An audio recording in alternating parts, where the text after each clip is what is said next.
தேர்தல் திருவிழா 2026 வாக்கு செலுத்தி முடிச்சாச்சு. நல்ல வாக்கு சதவீதம் வந்து தமிழ்நாட்டில் பதிவாச்சு. More than 85%. So I am so happy. Exit போலுக்கு அப்புறம் இந்த தேர்தலுக்கு பிந்தைய கருத்து கணிப்பில் வந்து இன்றைக்கி வந்து நிறைய ஏஜென்சி, அதாவது நிறையா வந்து ஊடகங்கள் வந்து வெளியிட்ருக்காங்க. இதை நான் வெளியிடலைங்க, ஊடகங்கள், ஏஜென்சி. அதில் பார்த்தீங்கன்னா திமுக, அதாவது டிஎம்கேக்கு வந்து 120லேருந்து 160 ரேஞ்சு, 120லேருந்து 160 ரேஞ்சில் நிறைய ஏஜென்சி சொல்லியிருக்காங்க. அவங்க தான் ஃபஸ்ட் பிளேஸில் இருக்காங்க. செகண்டாக பார்த்தீங்கன்னா ஏடிஎம்கே இருக்காங்க. அவங்களுக்கு எவ்வளோ சீட்ஸ் வரும்னு, அதாவது நிறைய ஏஜென்சி சொல்லியிருக்காங்க. 60லேருந்து 90 சீட்டுகள் வரும்னு சொல்லியிருக்காங்க. 3வது இடத்துல டிவிகே இருக்குது. டிவிகே பார்த்தீங்கன்னா அதாவது 2 டிஜிட்டில் இருக்காங்க. 10லேருந்து 20க்குள்ளே வரும்னு சொல்லியிருக்காங்க. நாம் தமிழகரை பற்றி எதுவும் சொல்லலை.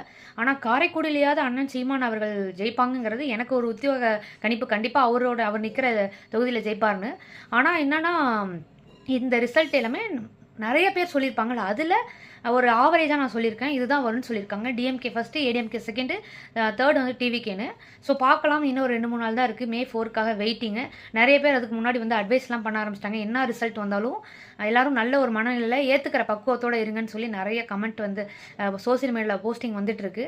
நீங்கள் உங்கள் கருத்து கணிப்பில் எந்த கட்சி வருங்கிறத மறக்காமல் வந்து கமெண்ட்டில் சொல்லுங்கள். எதுனாலும் May 4 தான் தெரியும். எவ்வளோ கருத்து கணிப்புகள் வரட்டும், பட் May 4 ரிசல்ட் தான் தெரியும். அது வரை வெயிட் பண்ணுவோம்.